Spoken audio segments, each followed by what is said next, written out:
Well, good morning, everyone. Michael DDA here. Thank you for joining me. Whether you're doing it live or whether you're doing it on YouTube, I'm glad to have you listening. Thank you very much. We have something very, very interesting to talk about today. Who is Jerusalem? Pray for Jerusalem! We hear it all the time. That gets perverted, I think, to pray for Israel. I don't find a place where it says pray for Israel. It says pray for Jerusalem. I think that's, we'll see it today. It's Psalms 122, I think, verse 5 or 6. Let's do a quick review of last week. Today we're going to talk about Chedorlaomer. Ooh, very interesting. His defeat by Abraham, prophesied at Abraham's birth, and with him, Nimrod is going to be, his forces anyway, are going to be devastated. Again, prophesied at the birth of Abraham. Let's start with what we did last week, just briefly. We talked about Abram is 75 years old when he left Haran the second time to go to Canaan. Lot went with him the second time. But as soon as he got there, he had famine and was forced to go down to Egypt. The week before, we talked about Abram in Egypt. I guess we talked about it last week as well, but not in Torah.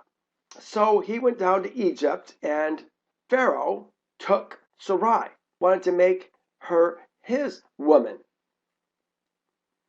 Yehovah would not have that. She prayed, Abram prayed. It said Yehovah heard her prayer. Interesting. You don't see Yehovah hearing the prayer of a woman very often. I wonder if this is because this woman was doing exactly what her husband told her to do. Interesting. Well, so they left Egypt. They were actually escorted out of Egypt. Pharaoh was delighted to get rid of Abram. Remember when he took Sarai, supposedly Abram's sister, he gave him gold and silver and cattle and male and female servants. And when he finally gave her back, he gave him more of the same thing. Abraham is very, very wealthy. He was already a wealthy man. He got money in Babylon. He got servants in Babylon. It seems like wherever Abram goes, he gets blessed. Well, we started 13:1 by saying Abram went up from Egypt. Allah, he ascended from Egypt. You know what? When a man leaves Egypt, everything from there is up. It all gets better when you leave Egypt. It's all up. Allah ascending out of Egypt. It says Abram was very rich in livestock and in gold. Really, servants as well. But so is Lot. It says in verse 5, Lot also went with Abram. Remember we talked about last week Lot being with Abraham, but he wasn't with Abraham. Didn't follow Abraham. The servants did what Abraham asked him to do. Abram's servants. Lot and his servants marched to a different drummer. What was it that Abram said to Lot when they started feeding their cattle in the land of the Canaanites? And there was strife between the herdsmen of Abram's livestock and the herdsmen of Lot's livestock. The Canaanites and the Perizzites then dwelt in the land. So Abram said to Lot, Please let there be no strife between you and me, between my herdsmen and your herdsmen. Well, really, this doesn't even talk about, I guess we're going to see that in Yasher. He was giving him a bad name among the seed of Canaan. He didn't want Lot to do that. And so he's now begging Lot to leave him.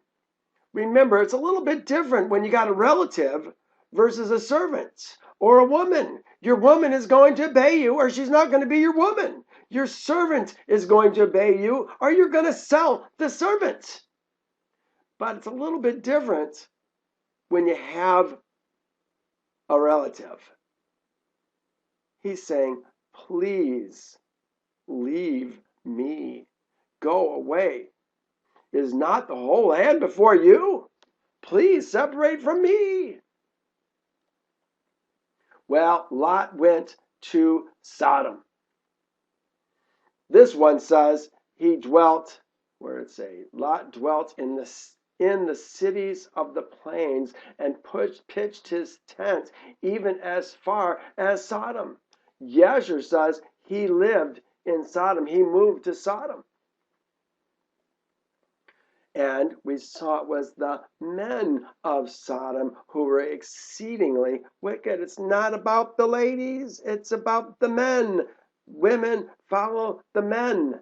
Men are supposed to follow Yehovah's statutes, judgments, and ordinances, but they don't. They have made new Elohim and follow the Elohim of this world. Very important to our discussion today is to understand the difference between those who dwell on earth following the doctrines and traditions of men, the judgments, the statutes, the judgments, the ordinances, the doctrines and traditions. You know, we say doctrines and traditions. Are we just talking about religious doctrines and traditions? No, no, no. We're talking about something much bigger than that. Remember, politics and religion, that's the two things we're not supposed to talk about. They're the same. They're the same. If you're talking about Yehovah's spiritual kingdom, you're talking about politics. You can't serve two masters. Well, when Lot went to Sodom, Abram went to Mamre. There's Mamre.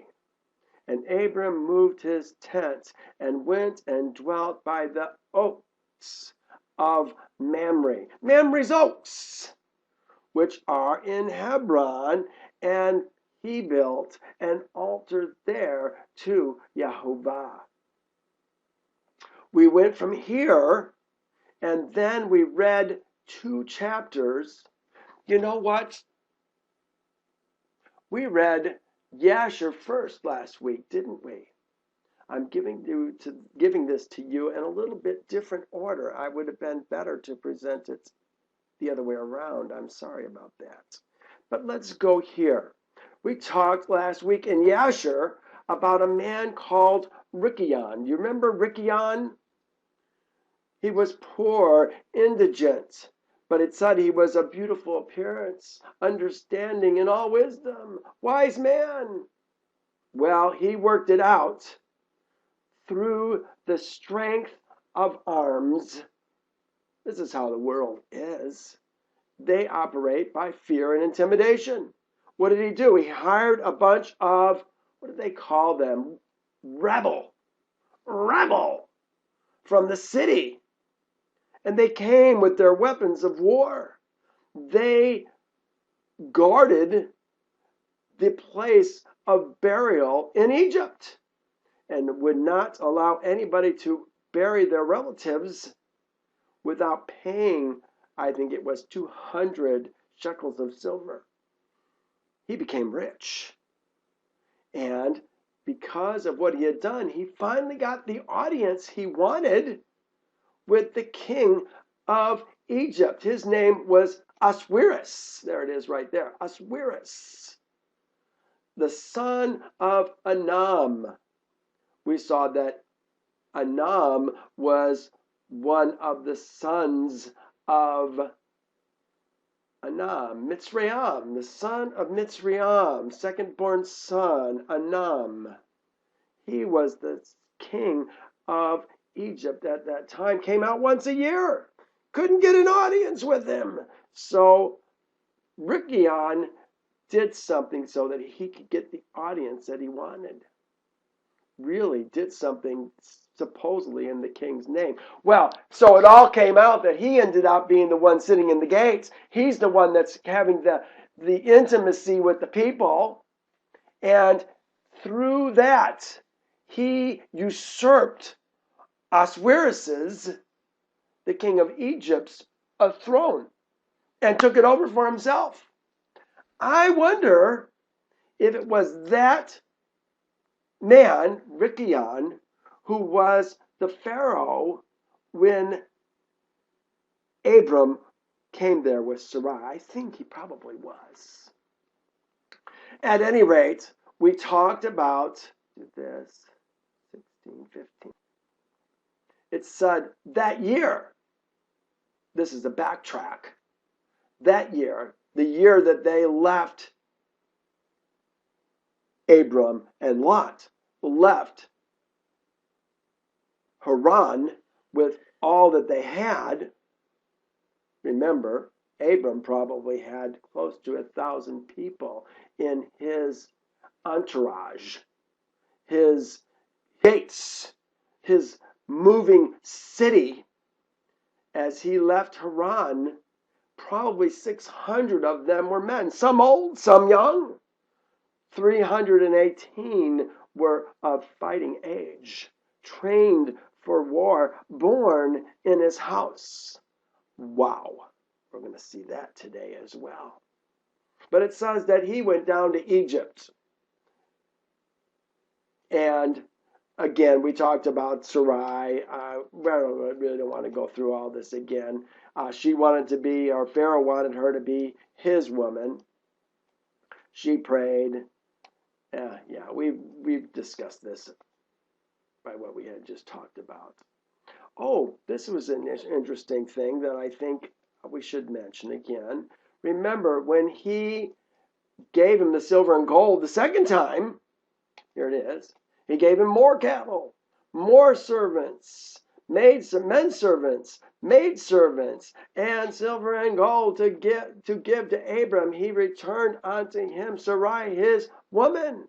And the king took a maiden he begat by his concubines, and he gave her to Sarai for a handmaid. Was this an educated woman? I wonder if Sarai or Hagar was an educated woman, because this is who we're talking about, Hagar. And the king's son to his daughter, he begat her. It is better for thee, my daughter, to be a handmaid of this man's woman than to be a mistress in my house. Ooh, do you hear this? Here's a man living in a tent city, and another man living in luxury. And this man, the king of luxury, is telling his daughter, it is better to be a handmaid in this man's house than a mistress in my house. Do you think the fear of Elohim and what happened with the plague in his own house spoke strongly to this man? It sure seems that it did, didn't it? Well, we finished by talking about, again, what had happened with Lot and Abraham, or really Lot making Abraham here, maybe I can find it. There it is, verse 39. And Abram said to Lot, what is this thou art doing to me to make me despicable to the inhabitants of the land? Who are the inhabitants of the land that we're talking about? The ladies, the children, their servants? know Canaan's seed, the men who own the land, who own the cattle. Despicable to the inhabitants of the land, that thou orderest my herdsmen to feed thy cattle, thy herdsmen to feed thy cattle in the fields of other people. It ought not to be. Dost thou not know that I am a stranger in this land amongst Canaan's seed? And why wilt thou do this unto me? Well, finally he says, I pray thee separate from me. Please, I beg of you.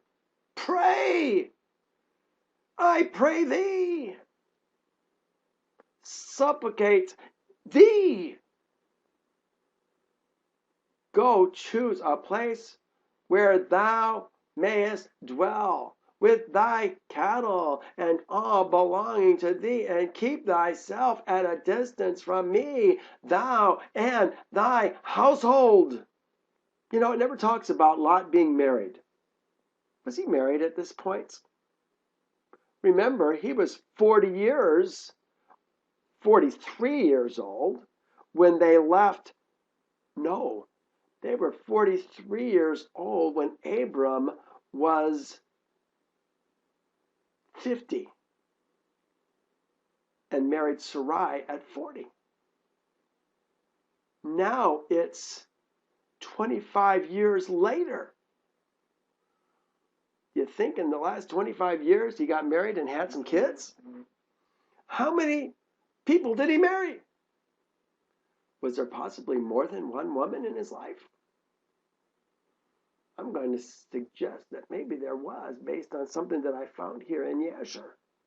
But he had other children. And when Abram had spoken these words to Lot, then Lot arose, lifted up his eyes towards the plain of the Jordan. Well, that's where he went. In fact, does it say? Yeah. And Lot went from Abram to that place. And he there pitched his tent, and he dwelt in Sodom. And they were separated from each other. Glory, hallelujah. You know what? It's hard living with people who don't want to live the way you want to live as the man of the household. You can lead your household, but you don't have the same authority over this other man. It makes it much more difficult. So where did Abram go? He went to the plain at Mamre. Remember, plain. Same word. It just gets translated. Sometimes plain, sometimes trees, sometimes terebinth, sometimes oaks. It gets translated lots of different ways. But regardless, it belongs to Mamre, which is Hebron. And he pitched his tent there. Abram remained there in that place many years. And that's where it is. So now we're going to begin, it tells us, in chapter 14 of Genesis. Let's take a look at our map. I put together a map for you today. I want to give it to you right now. Those of you who are here, here it is, paste. This is an online map. There it goes. Very useful. I'm going to put that map up first. This is what it looks like. And it's pretty neat. To zoom in and out, you can move about on it by simply clicking on it. I use my roller, double click on the roller, and I can move it up and down, left and right. The only way you can zoom in on this, I'm going to leave it here, there's Hebron. Sodom is going to be down in this area right here. Not far, really, from where Abram's at. In fact, let me do this. Here's the other map I gave you last week. Nope, that's not it. Here's the map I gave you last week. I don't think it has Sodom on it either, though. So let's go to this map. Open. I'm going to go to my main map here. And here's Sodom down here. Bottom of the Dead Sea. Here's Gomorrah. And here's Hebron. I can zoom in on that a little bit. There you go. Mamre, Hebron, same place, and Sodom. But the map that I was going to show you here is kind of neat, because when you click on it, let's click on Hebron. Watch what happens. It's going to open up another link, and it has a description of all of the places where Hebron is mentioned. Pretty neat. Joshua is going to get, no, I believe it was Caleb who actually was going to get Hebron. Wasn't it Caleb or was it Joshua that got Hebron? I thought it was Caleb that got Hebron. I would think it would be in here someplace, but I don't know where it is right offhand. Joshua blessed him, gave unto Caleb the son of Jephunneh Hebron as an inheritance. Yeah, if you know it's there, you can find it. They're pretty good about giving you information about each one of these places. So practically everything on this map, you can click and find references to that particular city, that particular river, that ascent, particular ascent. Here's the ascent of Akarim. Let's see if it says something about the ascent of Akarim. Yeah, it does. Look at that. It's amazing. Very useful map. I have used this for years. Haven't used it for a while. I kind of forgot I had it. But this is actually a divided kingdom map. So it's a little bit later than the land of Canaan map. The land of Canaan map is before we moved in. It's really the map that Abram is in right now. And we're going to talk about this place, Shalem and Yeru-shalem, today. Ooh, very fun to talk about. Let's go back to the story. We wanted to go to 14. It says, it came to pass in the days of Amraphel, king of Shinar, Arioch, king of Elazar, Chedorlaomer, king of Elam, and Tidal, king of nations, that they made war with Bera, king of Sodom, Bersha, king of Gomorrah, Shinav, king of Admah, and Shemever,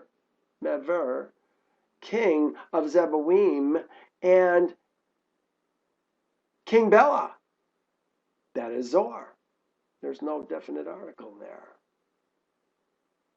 Let's understand who it is that we're talking about. I want to go back to this map. Here's Zoar, down at the bottom. Sodom, Gomorrah, Admah, right here, and Zeboim. Who's coming after these guys? We have to go to Babylon to understand who it is. And since I've got two maps now, I created another map this week. We can go right to that map. Here's Babylon. Here's Elam. Chedorlaomer is the king of Elam. He's got vassal kings because he's conquered them, put them under tribute, and now they serve him. They owe him allegiance. He says, we're going to go late. They say, where would you like to go? Because they know if they don't go, he's going to come and fight with them.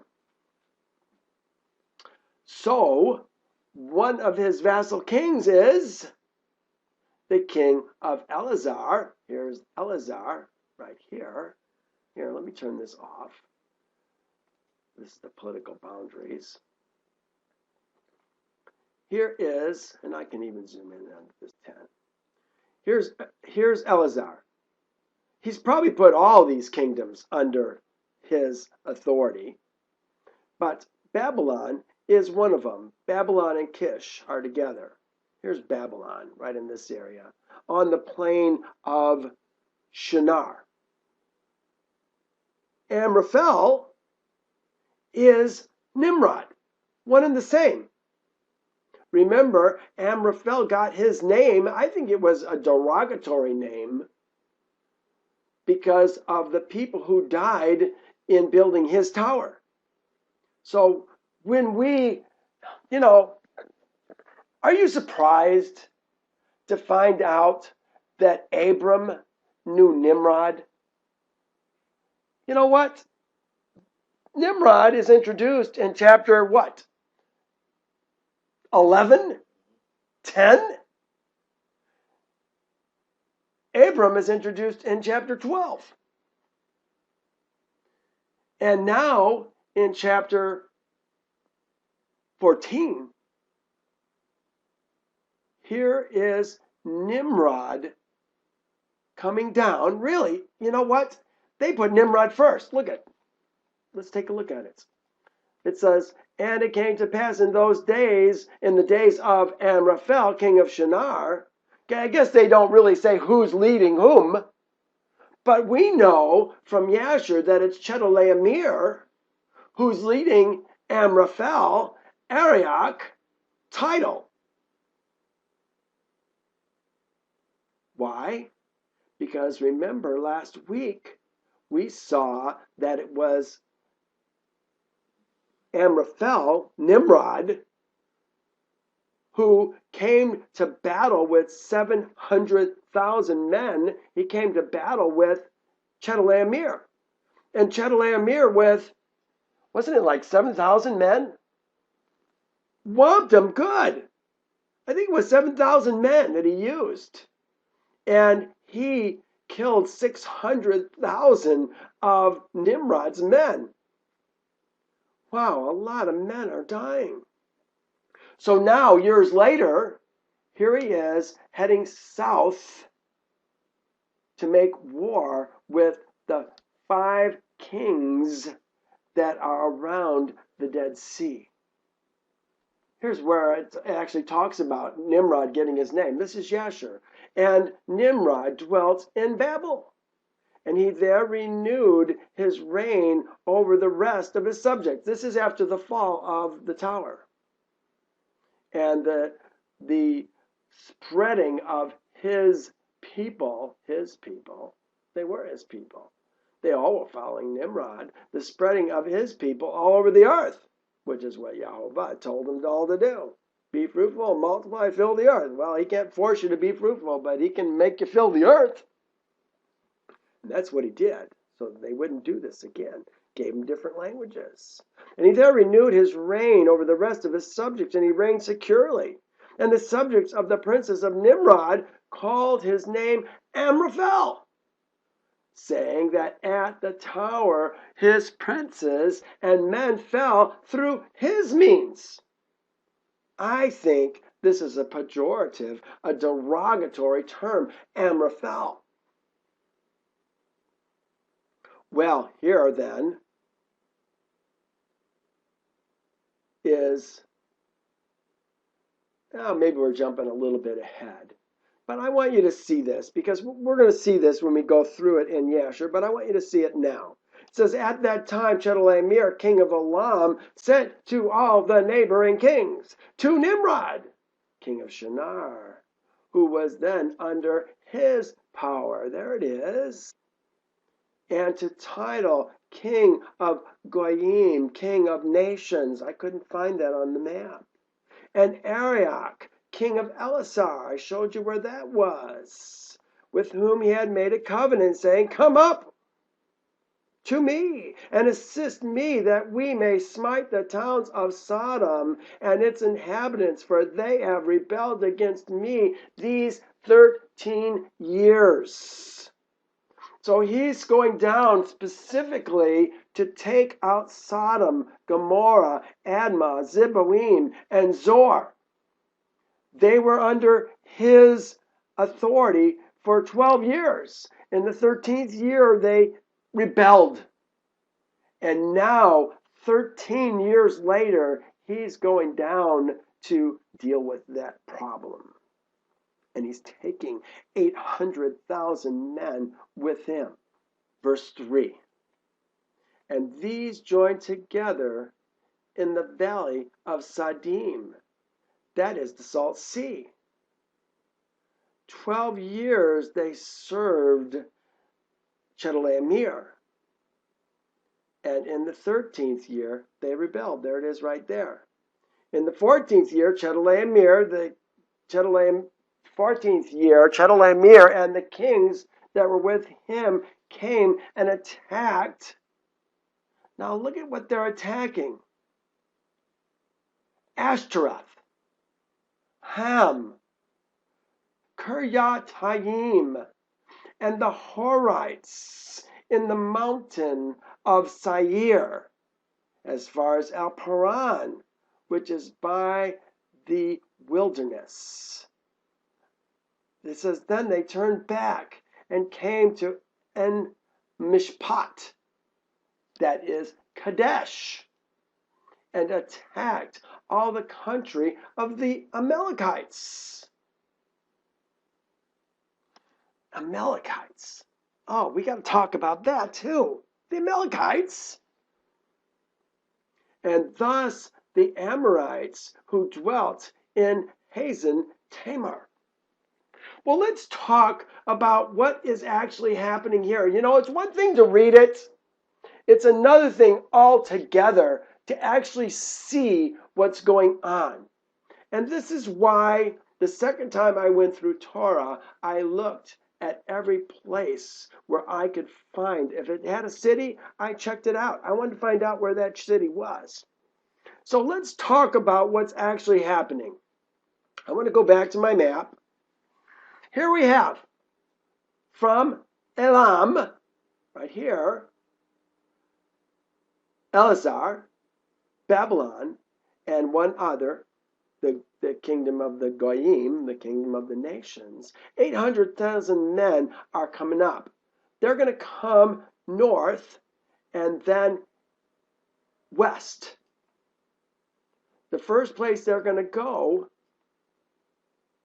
is down into this area. I'm going to zoom in now. Let's go to 75%. Well, that might be a bit much. Let's see if we can get. Here's Damascus. But the first place they mentioned is, you need to see it better. Let's go to 50. Okay, remember I said they were coming down.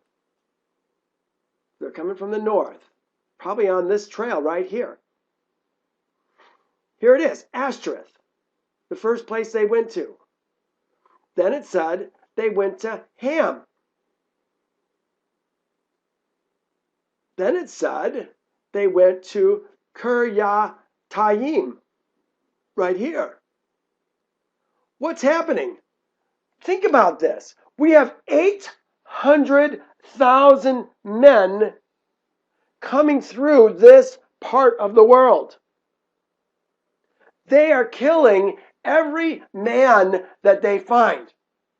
They're stealing, raping, taking captives. They took Lot and his family captives. But all the silver and gold from all these places as they're going south, they're taking for themselves. But we're not done, because we find out, look at what it talks about here in Torah. It says, and the kings of Sodom, no. We got to go further up. Here. And attacked the Rephaim. Rephaim. What are the Rephaim? We're talking about giants, the Zumim, the Imim. These are giants in the land. These people are giant killers. They're not taking out just the men, they're taking out the giants in the land as well. The people, the men, giants that everyone's afraid of. So where did they go? I said Ashtoreth, Ham, Kirjath Arhim. Now they're going to Sair and El-Paran. I want to show you what the Horites look like in the mountains of Sair. Show you where the land of Paran is. Then they went to Kadesh, Hazan Tamar, and finally to Sodom and Gomorrah. Let's take a look at some of these places. Where are they going? Doing a sweep among this area. They came down through this whole area. Look, they're following probably this trail, the King's Highway. Maybe that's where it got its name, because this is the trail that these kings made. Is it possible? So Ashtoreth, Ham, down to Kiryatayim is how you say that. They went then to this place down here, Salah, Basra. This is the land of Sair. It's going to be the land of Edom someday when Esau takes it over. They went from there all the way down to El-Paran. Etzon Geber. All the way down to the top of the Gulf of Aqaba. From there, they're now going to go all the way up to Kadesh Barnea, probably took this trail, and from there, they're going to go all the way over here to Hazan Tamar. It's kind of on top of Zor right now, but it's right here, the bottom of the Dead Sea. This is where they're going to get Zor, Sodom, Gomorrah, Admah, Zeboim. This is a swath of land that they're just moving through, killing the males, the men, stealing, raping, taking captives, and then now they're going to head back home. After they left Admah, after they left Zeboim, they're on their way back home. This is what's going on. I want to show you briefly. I put together a few pictures. I'm pretty sure I put it in this particular one. Let's see if we got it here. Let me just...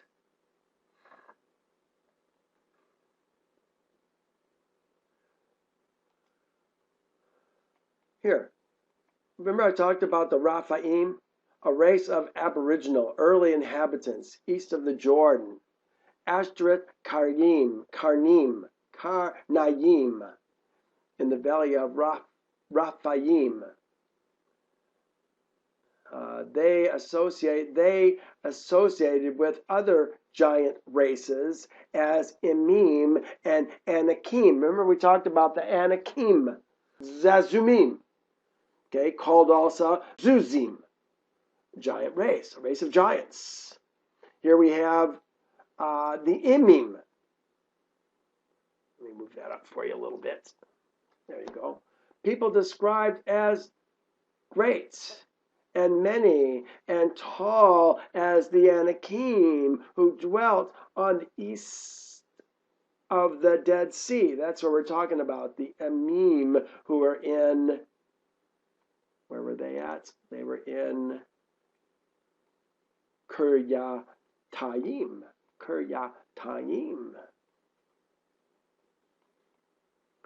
Okay, so again, we're talking giant killers. Now we're going to go to the Horites. And here's Petra. I wanted you to see some of what it looked like. This is going to be the land of Edom eventually. This is kind of interesting to see these things. And you know what? Maybe I should open up all of those at the same time so that you can see there. Here's the amphitheater.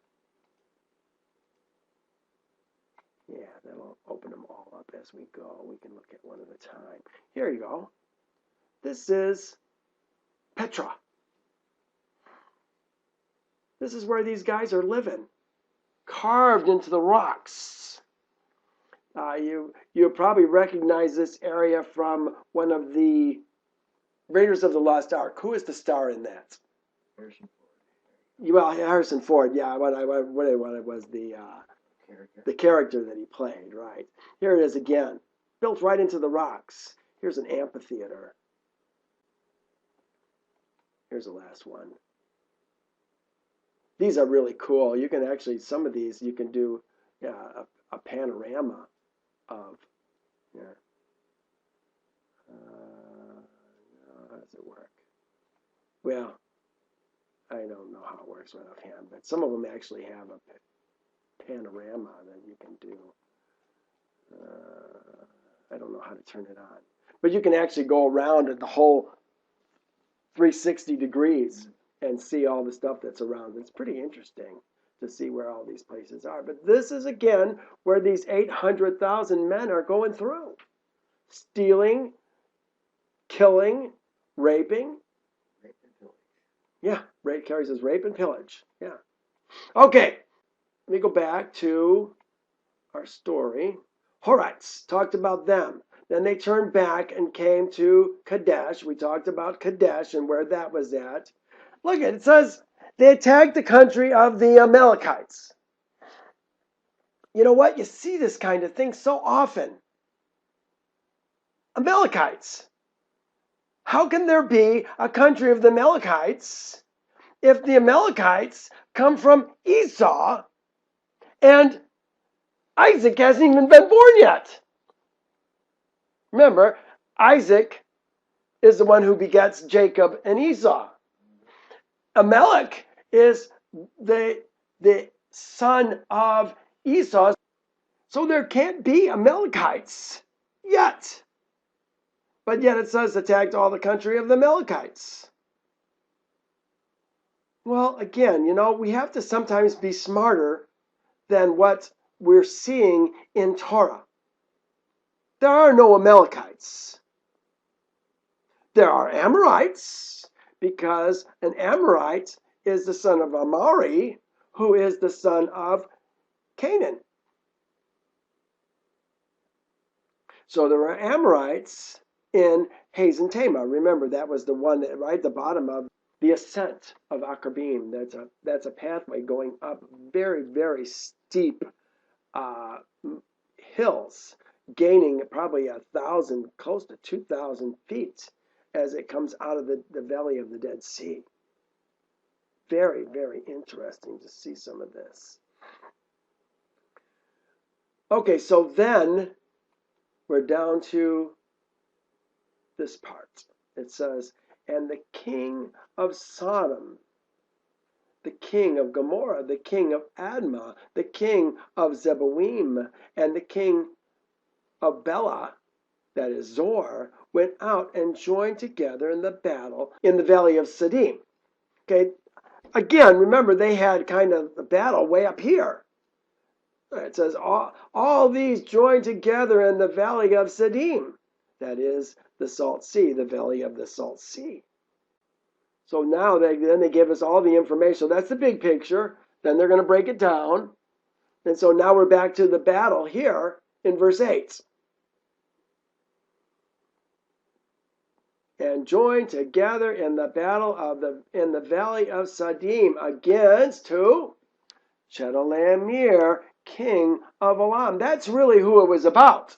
Chedorlaomer. They're the ones who are supposed to pay him the tribute.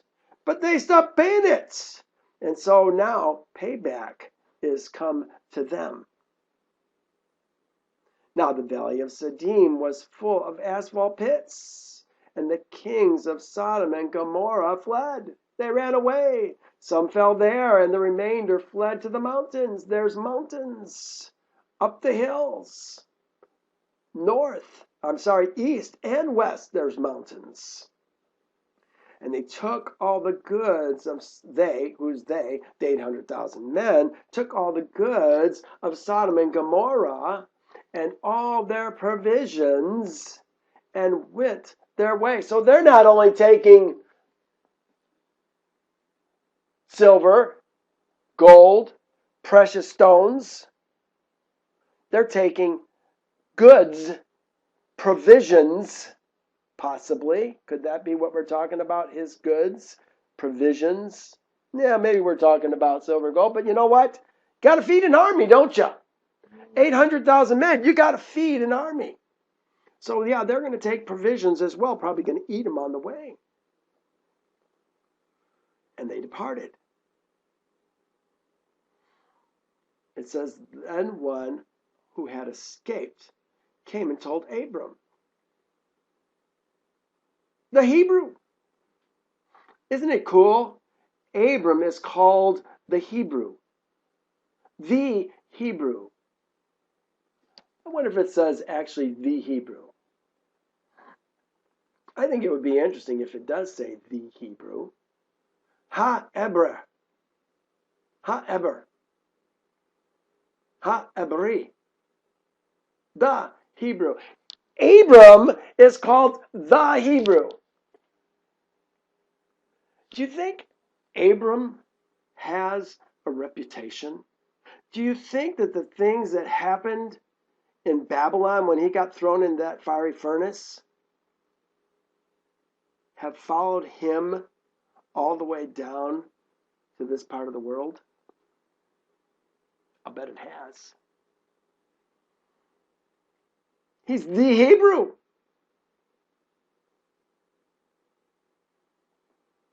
I think that's pretty interesting. The Hebrew. Going back. Then one who had escaped came and told Abram the Hebrew, for he dwelt by the oaks of Mamre. Mamre's oaks. Mamre is who? The Amorite, brother of Eshcol and brother of Anar or Anur, and they were allies with Abram. Now, when Abram heard that his brother was taken captive, he armed his 318 trained servants. 318 trained servants who were born in his own house. Born in his house. Remember, he's had some of these servants since he was 52 years old. That's when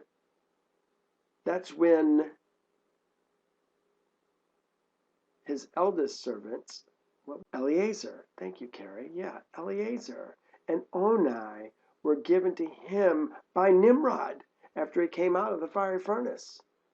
They're the oldest servants that he's got. I think Onai is gone now, and Eliezer is the only one that's left. We're going to talk about him at the beginning of chapter 15. 318 trained men born in his house. Went in pursuit as far as Dan. We just saw where Dan was on the map. No, we saw Ham, not Dan.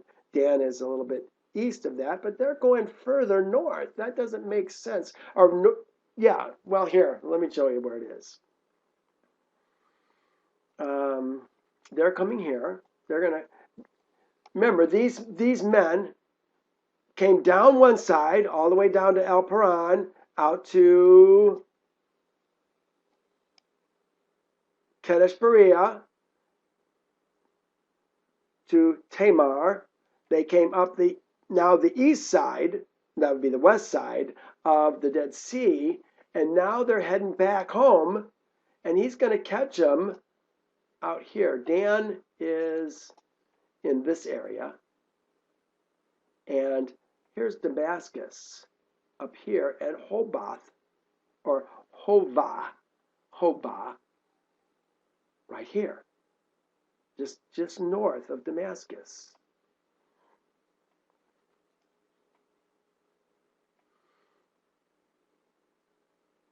And he went in pursuit as far as Dan.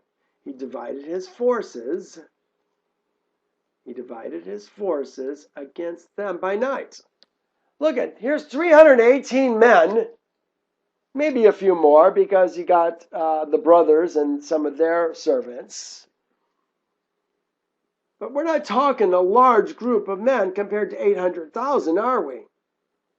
And they're dividing their forces by night.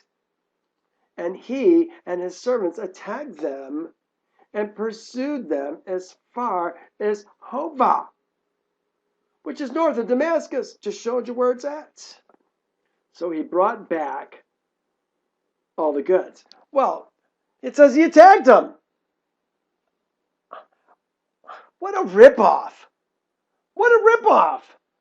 He attacked them, brought back. You know what? I'm going to do something a little bit different. Because I want you to see, before we finish this verse, I want to go back to Yasher. I want you to see what actually is happening here. We don't get to see the giant killers in here, but here's what we do get to see. At that time, Chedorlaomer, king of Elam. So now it's Chedorlaomer, sent to all his neighboring kings, Nimrod, king of Shinar, who was under his power, to Tidal, king of Goyim, and Arioch, king of Elazar, with whom he had made a covenant, saying, "Come up to me, and assist me, that we may smite the towns of Sodom and its inhabitants, for they have rebelled against me these 13 years. 13 years they've rebelled. Now, 14th year, he's going to go down." Okay, but they rebelled long before that. And these 4 kings went up with all their camp, about 800,000 men, and they went as they were and smote every man they found on the road. You see, this is what I'm talking about. They're killing everybody. They're stealing. They're raping. They're pillaging. And the 5 kings of Sodom, Gomorrah, Shibna, king of Admah, Shemever, king of Zeboim, Bera, king of Saddam, Bersha, king of Gomorrah, and Bela, king of Zor. Remember, he's the founder of Zor. It used to be called Bela. They changed its name to Zor. Went up to meet them, and they all joined together in the valley of Siddim. And these 9 kings made war in the valley of Siddim. And the kings of Sodom and Gomorrah were smitten before the kings of Elam. The kings of Elam. Elam's kings. And the valley of Siddim was full of lime pits. And the king of Elam pursued the kings of Sodom, and the kings of Sodom with all their camps fled and fell into the lime pits. And all that remained went to the mountains for safety. Look what it says. And the 5 kings of Elam, 4 kings, came after them and pursued them to the gates of Sodom. And they took all that there was in Sodom. Cleaned the place out. Well, is it possible that every place they went, they did exactly the same thing? And they plundered all the cities of Sodom and Gomorrah. And they also took Lot.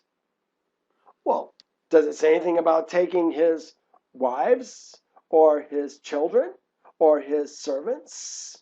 Well, maybe you could argue servants. Abram's brother's son and his property. What are his property? Is his woman his property? How about his servants? How about his children? Remember the 10th commandment? Thou shalt not covet thy neighbor's house, thy neighbor's woman, thy neighbor's manservant, or his female servant, or his goats, or his donkeys, or anything that is thy neighbor's. His property. They took his property. And they seized all the goods of the city of Gomorrah, and they went away. And Yeru, Abram's servant, Yeru must have been visiting Lot, who was in the battle, saw this, and told Abram all that the kings had done to the cities of Sodom. And Lot was taken captive by them. And Abram heard this, and he rose up with 318 men that were with him. And he that night pursued these kings and smote them. And they all fled before Abram and his men.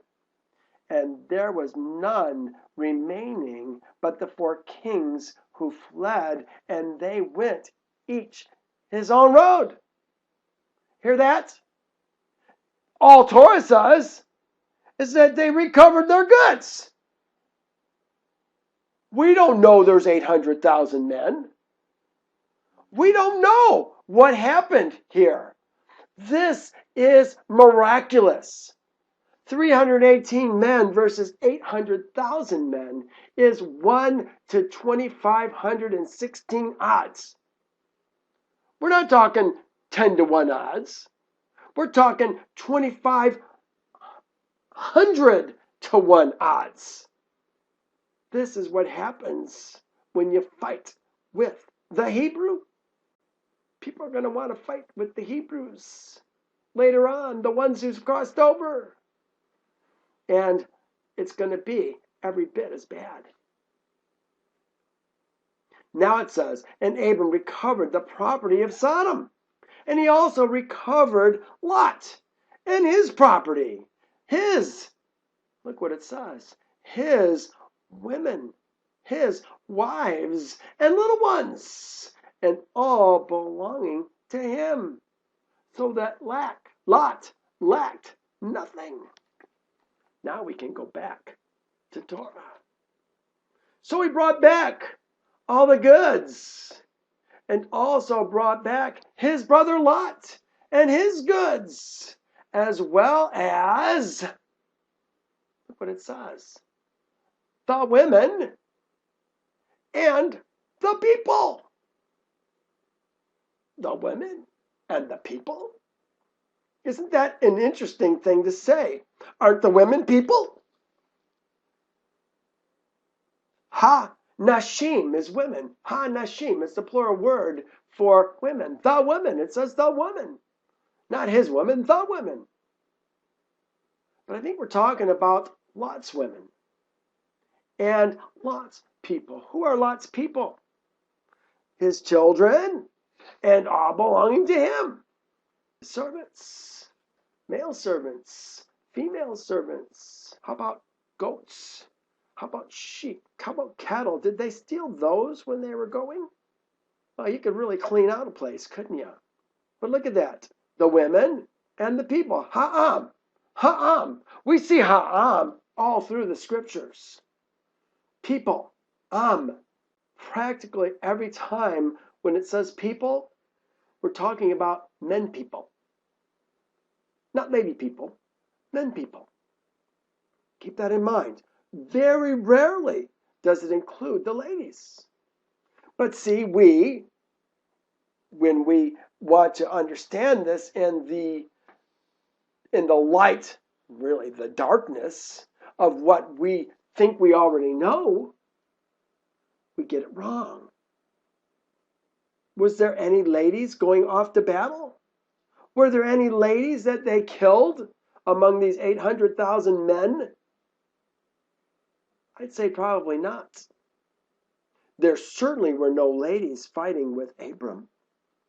Now it says, and the king of Sodom went out to meet him in the valley of Shavah. That is the King's Valley. Remember that, the King's Valley. It says that in Yasher as well, after his return from the defeat of Chedorlaomer and the kings who were with him. Chedorlaomer, who was it? Nimrod, title, and Chedorlaomer. Nimrod, title, Chedorlaomer, and one other one, the king of Elazar. I forget what his name was. Arioch. But now, this is where it really gets interesting. It says, then, my Bible says, Melki-zedek, king of Salem. That's what my Bible says. Brought out bread and wine. He was the priest of Elohim Most High. Well, first of all, Torah divides this man's name. He is not Melki-zedek. He is melki-zedek. Melki-zedek. See that yod right here? That says the king of, or the Zaddiks. Zaddik is the word right here, Zaddik. The Zaddik means righteous. The righteous's king. The king of the righteous. It's not a name, it's a position. There's been lots of kings of the righteous. Canaan was one of the first back in the antediluvian world, then Enoch, then Methuselah, then Noah, and now Shem. These are the men who are going to hold the rod of Elohim in their hand. It was passed down to all these men. These were the men who had the garments. Here, I put it here. This is not a name, it is a position. The melki-zedek is the highest ranking member of Yehovah's people who are men on the earth. He is the one who carries the rod of the Elohim, and who also had Adam's and his woman's garments. Remember the garments that came all the way to Noah, but then were stolen by Ham and given to Cush, who gave them to Nimrod, and that's when Nimrod became the defiled Gibor, the defiled mighty one on the earth. This is the king of the righteous. The righteous's king. But then it says, king of Salem. Salem? No, he's the king of Shalem. The king of Shalem. Two names. Righteous's king, king of Shalom. They're saying it twice. I want to make sure we understand who this man is. But what does the world do? They make it all about Jerusalem. I'll demonstrate it to you.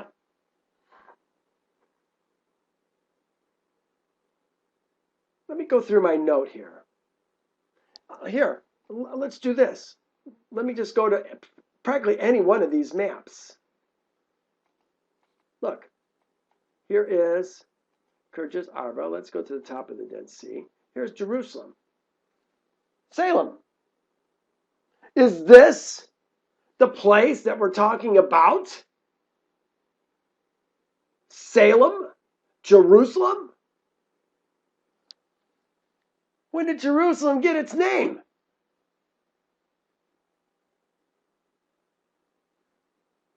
This is 500 years before Saul is even born. No, this is more like 700 or 800 years before Saul is born. It's 500 years before we come back from Egypt and go in and take the land of Canaan. Jerusalem? Is this another place where we're talking about Amalekites when there are no Amalekites? There's no Jerusalem when there is a Jerusalem? What is Jerusalem? Who is Shem the king of? Is it a city or is it a people? He's the king of Shalem. What is the Shalem? Well, there's much for us to understand today. 12:15. I've only got 45 more minutes left. Oh my goodness, it goes so fast. Let's talk about the king of Shalem. I put together a long note. I'm going to write a paper on this week. Pray for Yeru-shalem. Well, that goes on with the story. Here's Melki-zedek and melki-zedek. Melki, the king, the righteousness king, the king of righteousness. Better, the king of righteousness. The righteousness king is another way to say that. The king of shalom. Okay, he's telling us another way to understand who this man is. We want to make it a place. I'm here to suggest it's not a place. It's a people. Brought out bread and wine. He was a priest, a Kohen to La'el Elyon, or La'el Elyon. Elohim, Most High, El, Most High, a name for Yehovah. Shalem, here it is right here. A noun designating Shalem. It says a city. Remember, this is word study. Okay, you got to be smarter than the writers who aren't Israel, who've never left the kingdom of their birth. Word study is one of the best. But the writers of word study have never left the kingdom of their birth. They don't get it. They're better, but they don't get it. A city where Melki-zedek was the high priest and king. The name means peace. Look at, and it says, they put, and is an early reference to Jerusalem. They're assuming that this Salem, this place, Jerusalem, was called Jebus. That's what it was originally called. No, there's more to this story. Shalem is another word for Yeru-shalem. It is used only twice in the Tanach. Okay, I want you to see this. King of Shalem. What does that mean? We want to make it Salem, don't we? That's what they put. So you think of Shalem and Yeru-shalem as the same place. It's only used 2 times in the Tanakh. Here's where it's used. Our current position, our current room, our current deal here. It says, oh, here, look, they spell it Salem. I want you to see it's Shalem.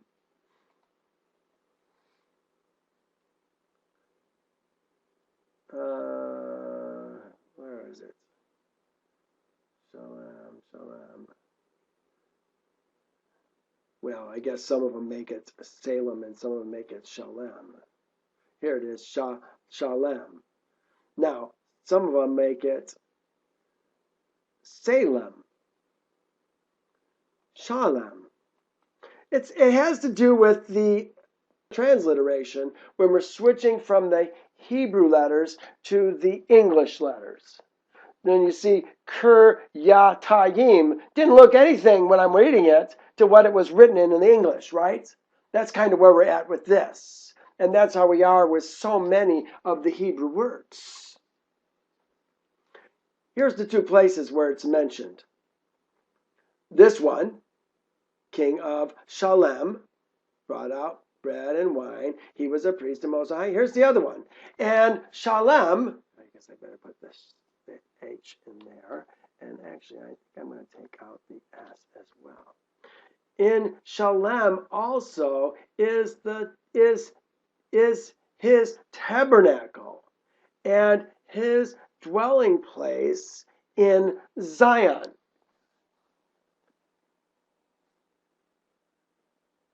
What are we talking about? We want to make it Jerusalem, don't we? Shalem also is his tabernacle and his dwelling place in Zion.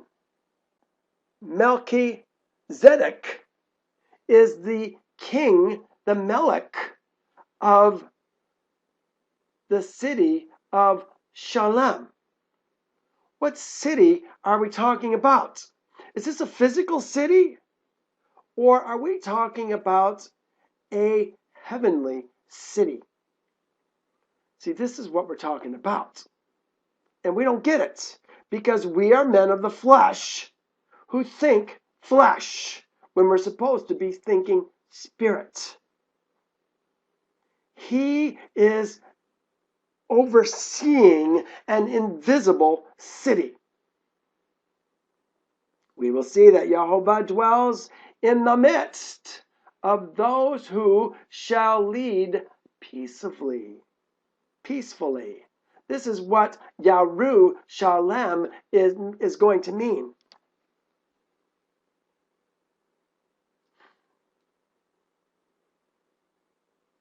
I'm going to take a small hiatus since I've talked about those who shall lead peacefully, and I want to go to my notes on Jerusalem.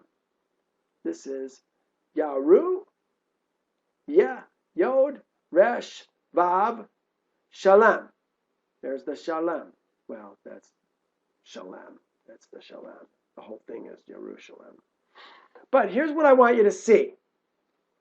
The Yod is a prefix. The prefix Yod is, I guess I don't want to have that is. Sorry, folks. The prefix Yod and the prefix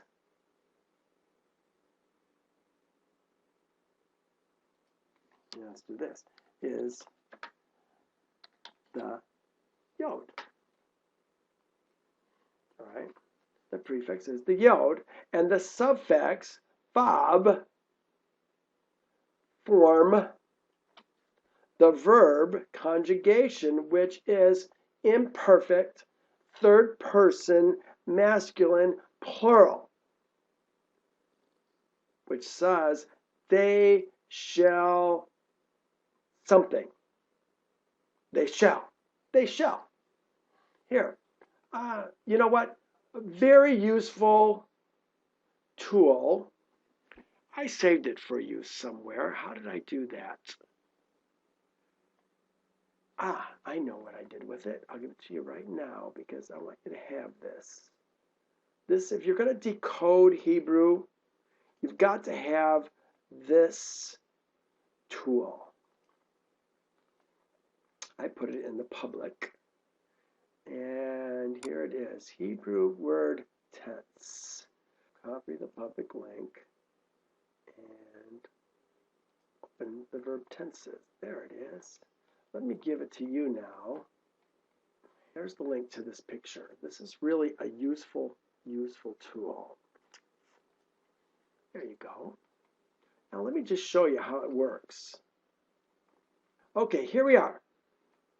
These are how the prefixes and the suffixes for the root word in Hebrew is affected to say I cut, we cut, he cut, they cut, he shall cut, we shall cut. All those are called verb conjugations.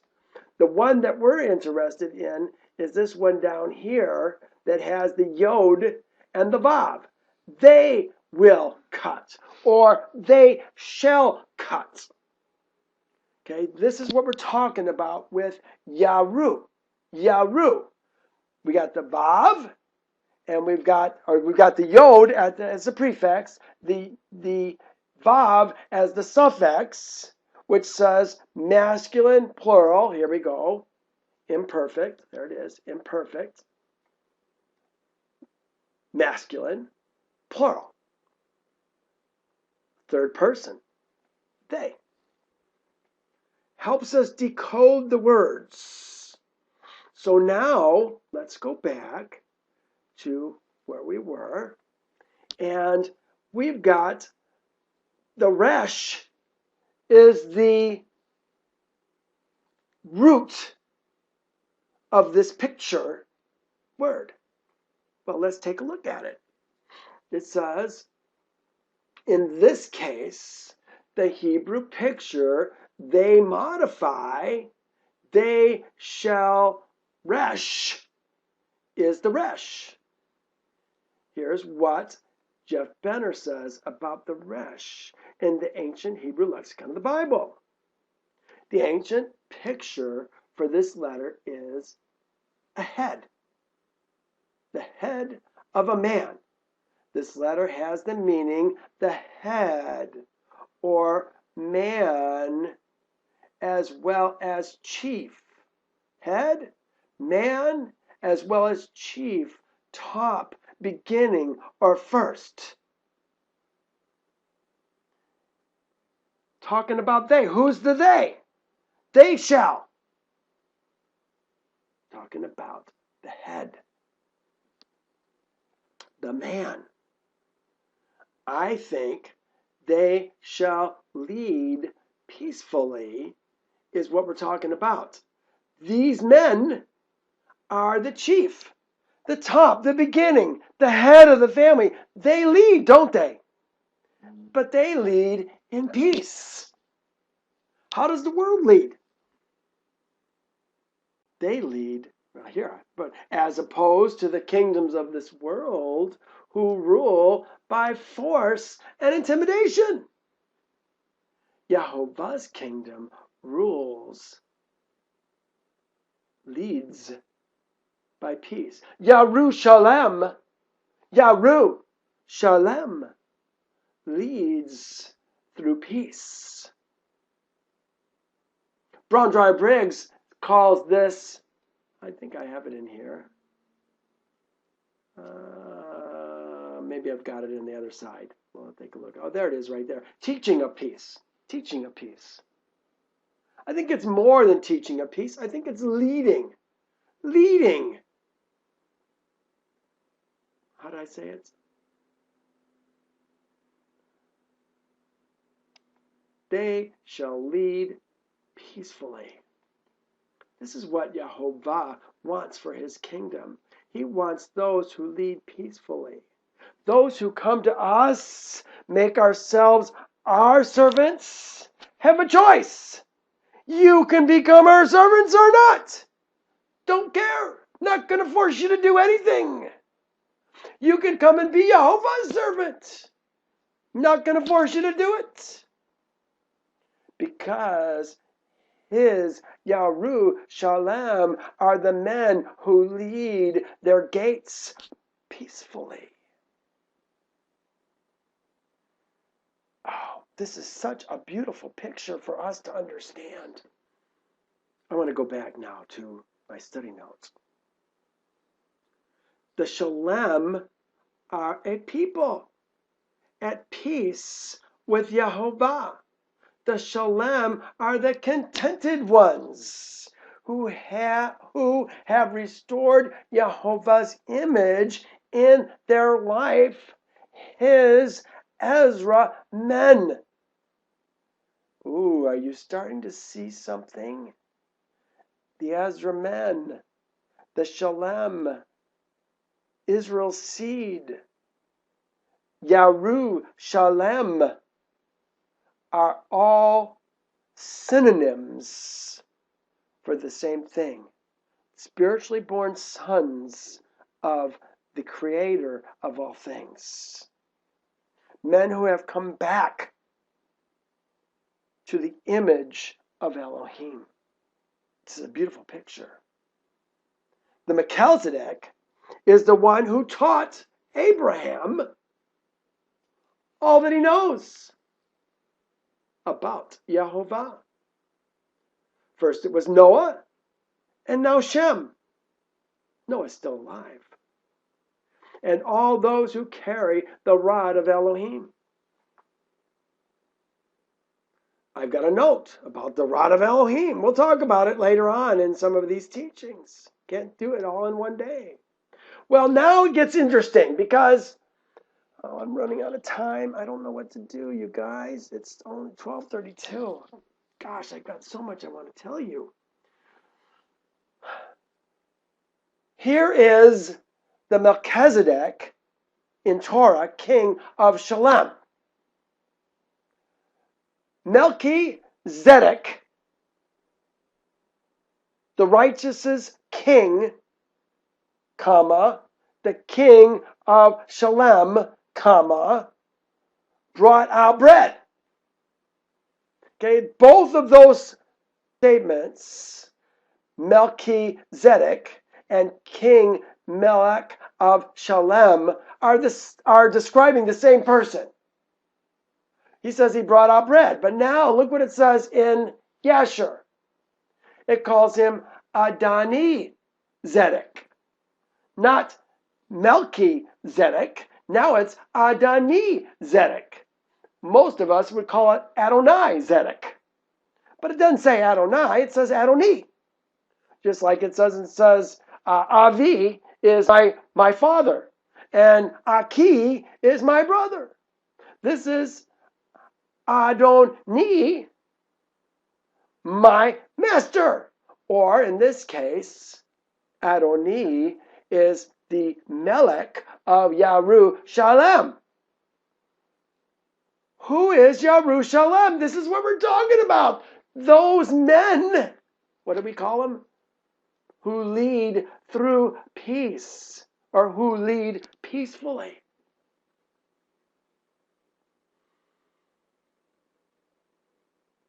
Look what it says now.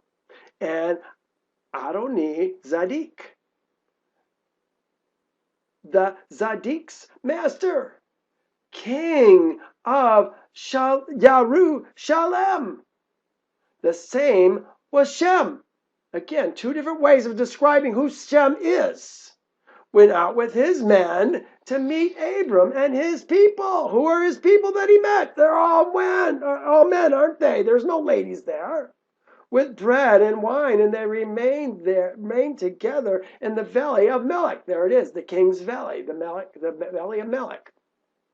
And it says, and adoni-zedek blessed Abram, and Abram gave him a tenth from all he had brought from where?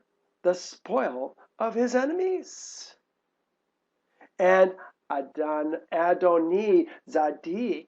was a priest before Elohim, or a priest for Elohim. I'm going to just fix this.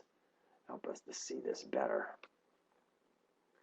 The melki-zedek and the adoni-zedek are one and the same. They're the same person.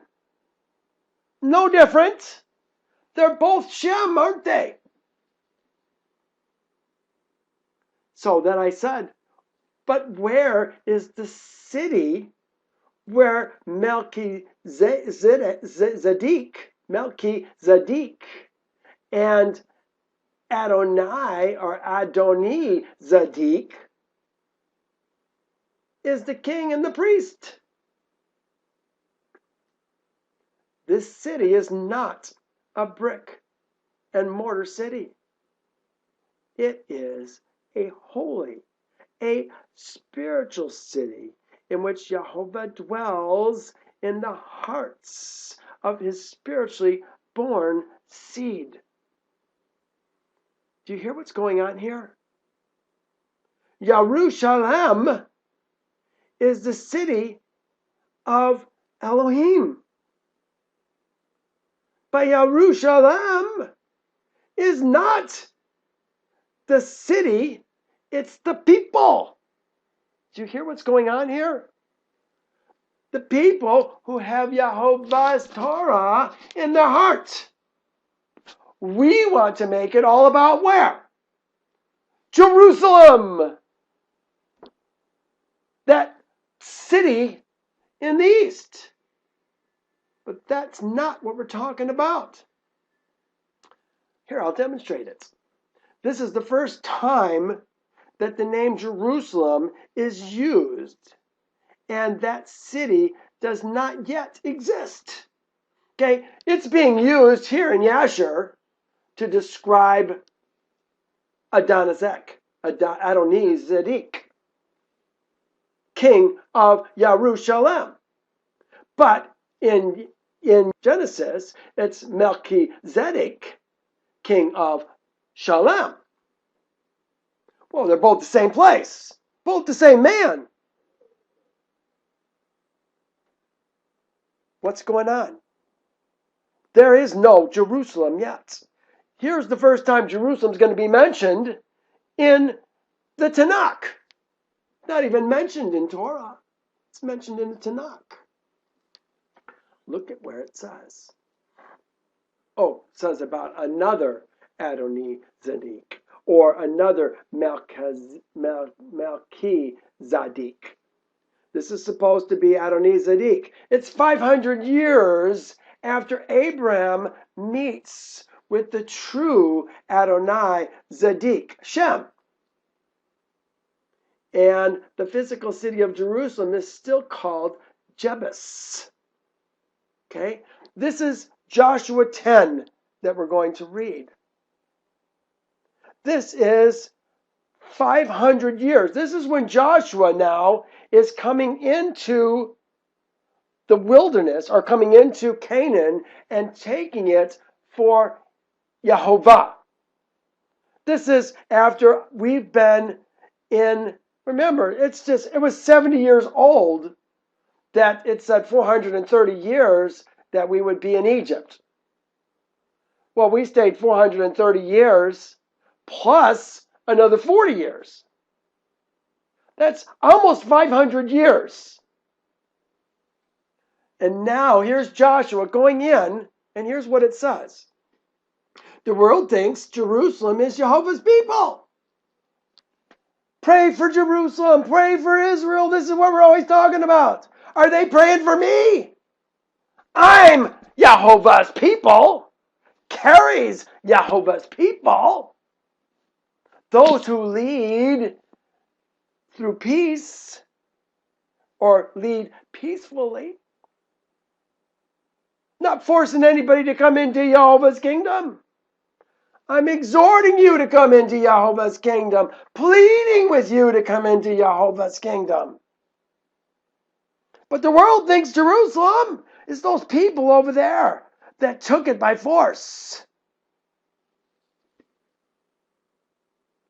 But they fail to understand who the real Yeru-shalem, his Ezra men who lead everyone in each of their gates, actually is.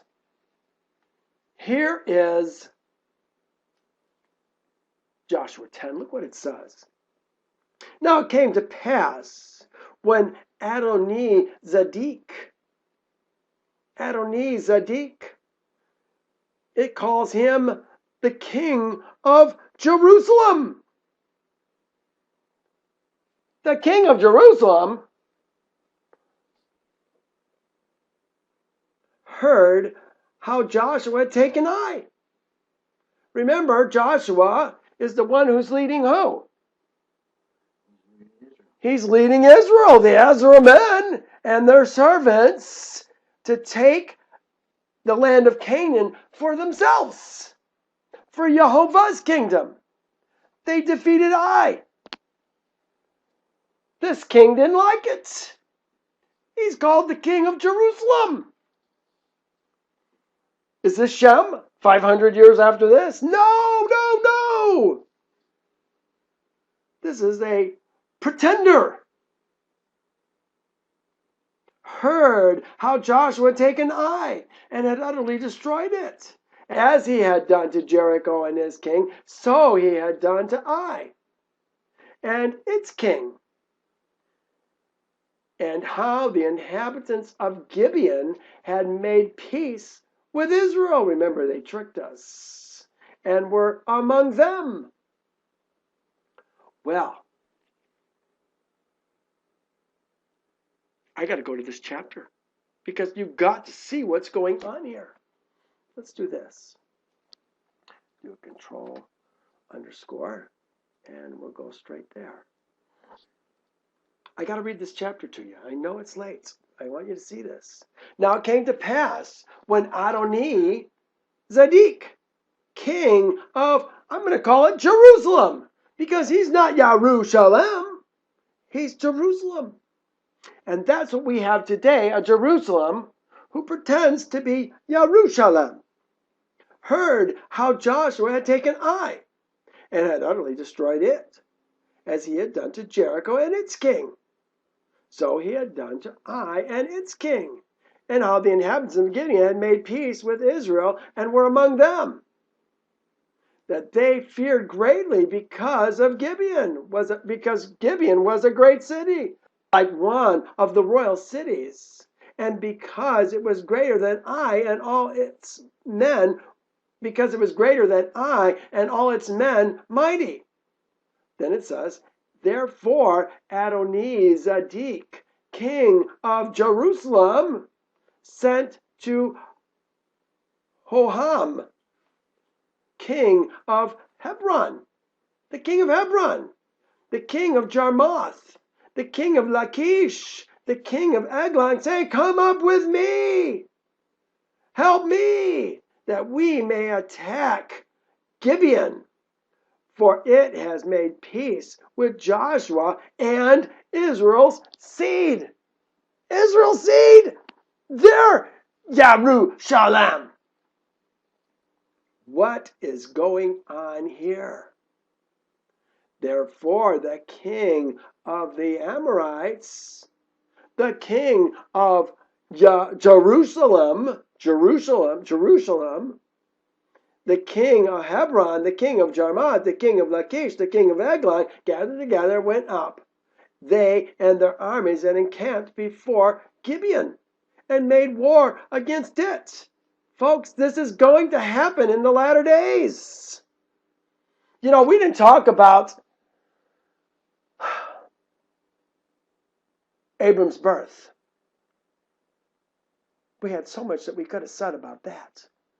Because when the 799,996 men who came down with Chedorlaomer, Tidal, Nimrod, and Arioch, only 4 kings left alive. That was a partial fulfillment of the prophecy.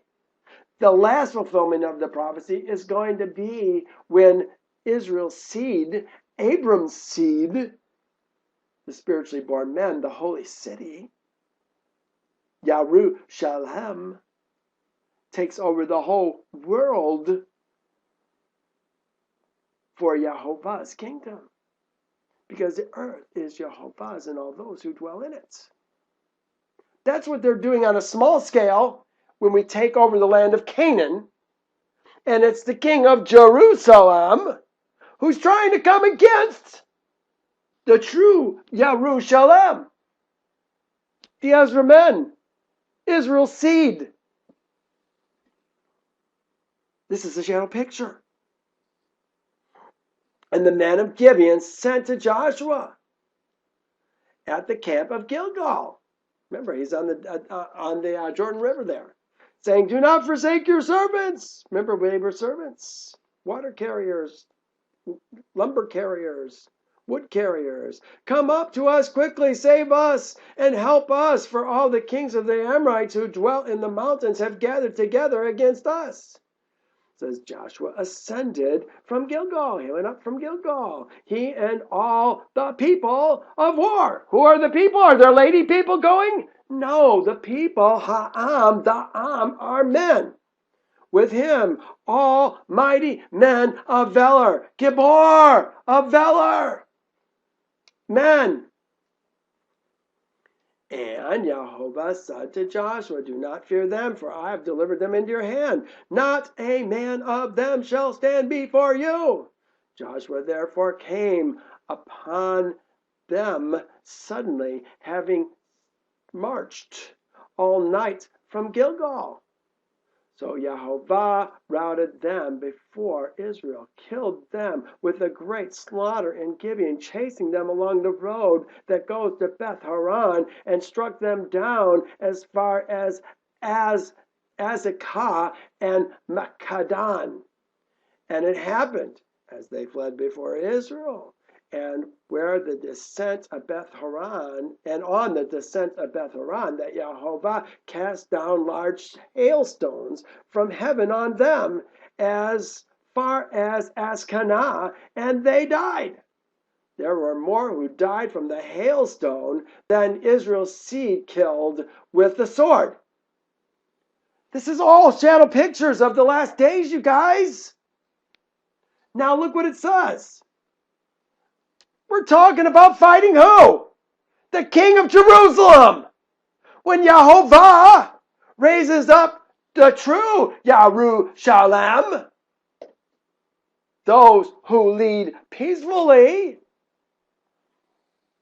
Jerusalem, the city in this world, and Israel, the state in this world, is going to come against them again. Do you think they're going to stand? Or do you think they're going to go down? See, the problem is we don't know who Jerusalem is. This is why everybody's going to say, oh, how can Israel fall? How can Jerusalem fall? Because they don't know who Jerusalem is. Really, I should say they don't know who Yeru-shalem is. Those who lead peacefully. Now look what it says. Then Joshua spoke to Yehovah in the day when Yehovah delivered up the Amorites before Israel's seed. And he said in the sight of Israel, sun, speaking to the sun, stand still over Gibeon. And moon, now he's speaking to the moon, in the valley of Ayalan. So the sun stood still, and the moon stopped, till all the people had revenge upon their enemies. Is this not written in the book of Yasher? Well, yes, it is, and we're going to read it later on. So the sun stood still in the midst of heaven, and did not hasten to go down for about a whole day, 23 and a half hours. And there has been no day like that before it or after it, that Yehovah heard the voice of a man. Joshua is a shadow picture of what the servants of Elohim who speak with their mouth and their lips justice on this world. Joel 2. That's the Jerusalem that we're talking about. That's the wicked Jerusalem. It's not the true Jerusalem. Let me go back. I put this story I just read you is a shadow picture of what is going to happen in the last days also. Yehovah is even now raising up Yeru-shalem, his Ezra men all over the earth, who will battle with supposedly righteous men. Jerusalem, Israel, the land of Israel, with their ladies that go to war, with their tanks, with their military intelligence and the covenants that they make with the other nations. Hebron, Lachish, Great Britain, and the United States. They will not stand. Yehovah is even now raising up Yeru-shalem, his Ezra men all over the earth, who will battle with supposedly righteous men who have never dwelt with Yehovah in their midst. Is Yehovah in the midst of the Jerusalem that we know right now? The answer is no, no, no. Now, it says, look how Yeru-shalem is used in the scriptures. I'm going to close with just a few verses. We're going to have to pick up here next week. I'm not even going to get through with this chapter. I want to go back to there. I want to go back to Jerusalem. Here it is. Think about Yeru-shalem as these men who lead peacefully. They don't force anybody into their kingdom. You come into their kingdom, or you're going to die eternal death. Break forth into joy. Sing together, y'all, you waste places of Yeru-shalem, for Yehovah has comforted his people. He has redeemed Yeru-shalem. Do you see? Yeru-shalem is who? His people. Who are the people? Men people. Yeru-shalem. Zion. The holy city. This is my words. The Ezra. Israel's seed. His people. And more all refer to the same group of men. Here's another verse. This is Isaiah 48. For they shall call themselves after the holy city and lean on the Elohim of Israel. All the green are Yeru-shalem. For who will have pity on you, Yeru-shalem? Who will bemoan you? Or who will turn aside to ask how you are doing? You have forsaken me. We're in trouble in this verse, says Yehovah. You have gone backwards. Therefore I will stretch out my hand against you and destroy you. I am weary of relenting. He's not destroying the city. He's destroying the people of the city. The city is secondary damage. Here's another one. And they shall call them the holy people, the redeemed of Yehovah. And you shall be called sought out, a city not forsaken. You hear that? The holy people is a holy city, not forsaken, the redeemed of Yehovah. Remember, if they're redeemed, if they're holy, everything that comes with them is going to be acceptable also. Their women, their children, possibly even their servants. Oh, we have so much to understand. Here's Isaiah 40. O Zion, another name. You who bring good tidings. That's what I'm bringing to you today. Good tidings. Get up to the high mountains. O Yeru-shalem, you who bring good tidings. So now look at Yeru-shalem and Zion are the same people. Lift up your voice with strength. Lift it up. Be not afraid. Say to the cities of Judah, behold your Elohim. Also the sons of those who afflicted you shall come bowing to you, and all those who despised you shall fall prostrate at the soles of your feet. And they shall call you the city of Yehovah, Zion, the Holy One of Israel. Hear that? Those who are afflicting us now, those who've cast us out, put away the wicked from among them, they thought they were doing, but did not realize they were separating the righteous from the wicked. What does it say? They're going to fall prostrate at the soles of our feet. They shall call you the city of Yehovah. The city of Yehovah is not that place in the Middle East. It's a people that he's raising up in the last days. Just a few more. His foundation is in the holy mountains.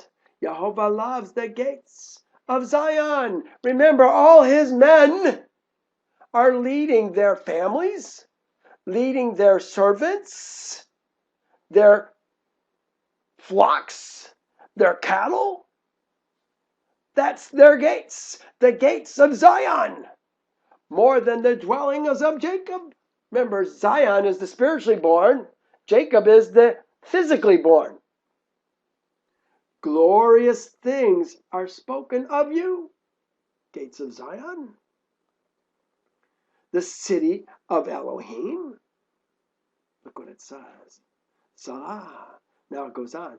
I will mention Rahab and Babylon to those who know me. Behold, O Philistia and Tyre with Ethiopia. What is he going to say? I will make mention. What's he going to say? This one was born there. This is when he's making his roll call in the last days. Are you on the book that leads to life? The book of life. Where were you born? United States? Babylon? Egypt? Rahab, that's Egypt. Philistia? Tyre? Ethiopia? This one was born there. Don't want him. And of Zion, it will be said, this one and that one were born in her. And the Most High, Elyon, and Elyon himself shall establish her. Yehovah will record when he registers the peoples. This one was born there. Do you want to be born in the holy city? Or are you going to stay one of the ones born on the earth? Abraham waited for the city, which has foundations, whose builder and maker is Elohim. A New Testament verse, but very appropriate. This is what we're talking about. The holy city. Pray. Look what it says. Pray shalom of Yeru-shalem. Oh, I forgot to put Yeru-shalem there. They shall lead peacefully. Oh, that's what I did. I just missed it. That's what I wanted to do right there. Pray shalom for Yeru-shalem. You know what? We got a whole world right now praying for Jerusalem, praying for Israel over there in the Middle East. And they do it thinking that they're so righteous and they're doing what Yehovah told them to do. But all they're doing is praying for wickedness, not for the men of Shalem that they're supposed to be praying for. As Yehovah told Abraham. Look what it says. May they prosper who love you. Who do they love? Wickedness. Who do they reject? Righteousness. I have less people here this week than we've had in weeks. Why? I think they don't want to hear the truth. As Jehovah told Abraham, here it is. May they prosper who love you. I will bless those who bless you. I will curse those who curse you. And in you all the families of the earth shall be blessed. Do you want to be blessed? Join yourself to Yeru-shalem. We don't have a melki-zedek right now. We don't have an adoni-zedek right now. But there's still men, I hope to be one of them, that is leading Yehovah's people, helping them to know his statutes, his judgments, his ordinances, and to specifically to know Yehovah. It's all about knowing Yehovah. He created us so that we could walk with him. Pray for those men who shall lead the world when Yehovah brings back Zion. Pray for them to have shalom. Well, this is where I have to stop today. I've gone a little bit over time. Sorry about that. I just wanted to finish this. Thank you for joining me. Please sign up for my YouTube channel. listen to what I have to say. If you haven't heard from the beginning, go back to the beginning. Yehovah builds it, precept upon precept, here a little, there a little. Let's learn Yehovah's words. Thanks for joining me. We'll see you next week. Bye now.